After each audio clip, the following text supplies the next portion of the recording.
World War II veteran. And how old are you, sir? 91 years old. 91 years old. Be 92 in February. My goodness. Sir, why did you come back here to this school today to talk to these youngsters about World War II?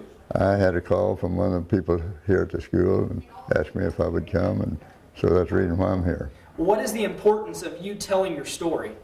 Well, every life is a story, and each one of them here, how many's here today, there's that many stories, and my story includes World War II, and so I've got a lot of good memories. Got a few bad ones, but most of it's good from World War II for the good that we did for the country. You talk about the good that you did for the U.S. Yes. What's one of those memories that you're willing to share on camera, either good or bad, that you think would help people understand about World War II?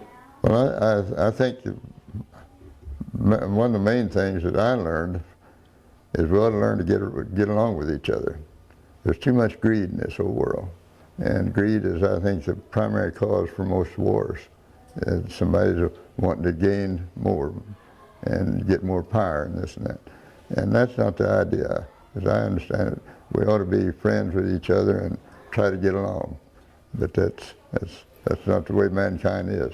Some are, but there's too many that are not. I understand. What did you actually do during World War II? What were you stationed? Where were you stationed, and what was your job? Well, I was a navigator on a B-24 bomber, Liberator bomber, like this cap right here. Liberator, and I saw that plane in a dream when I was 12 years old, and it hadn't been made yet. It wasn't made, that was in 1930. I saw that plane in a dream. I was 12 years old, and it didn't roll off the assembly line until late '39 Oh, wow. The first one rolled off the assembly line. What was your rank when you left the military? I was a lieutenant. A lieutenant. And is this the plane that you... That's a plane... A replica? Yes, that's a very good replica.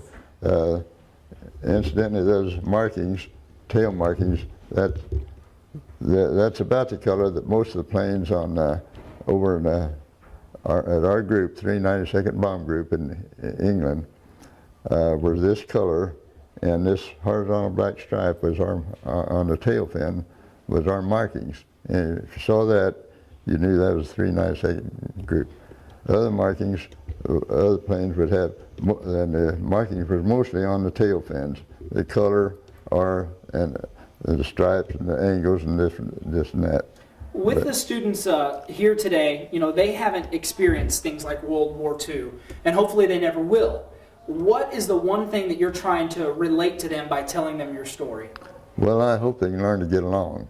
And other than getting along, is there anything else that you wanted them to kind of take away? Well, learn to get along at all times, to love people instead of getting to hate people. There's too much hatred and greed in this world.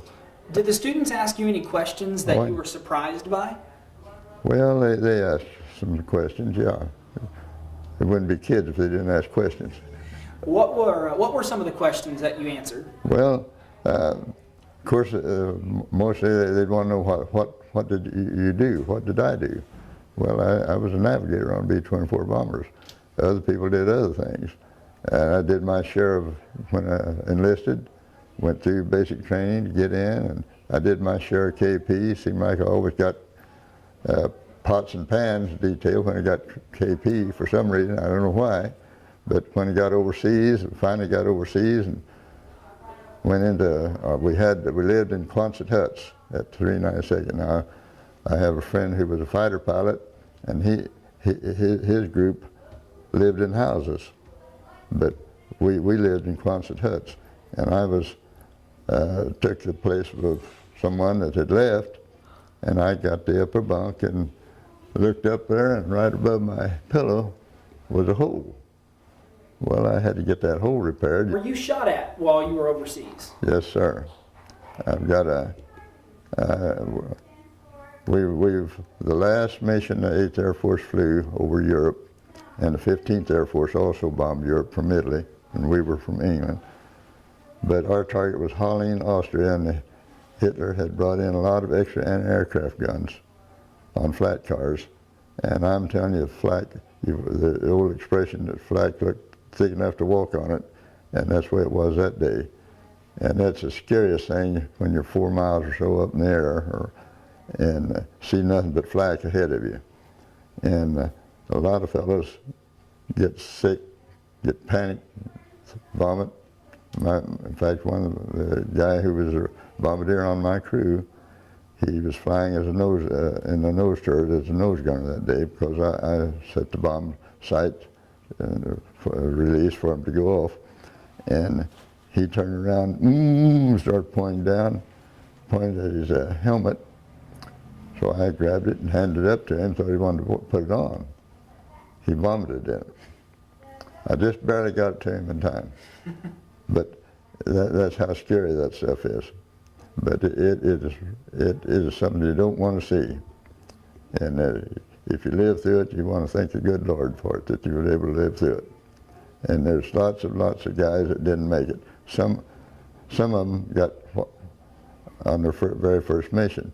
I like not made it through. On that mission, we were bombing. Our target was Holland, Austria, and say here's Salzburg, and about 10, 12 miles or so south of Salzburg was Holland, and we were flying a parallel course about 60 degrees with a group bombing Salzburg, and I had my head in the bubble top window on the left side watching the dirt and debris kick up from Salzburg, and a still small voice said, "Look out the other side."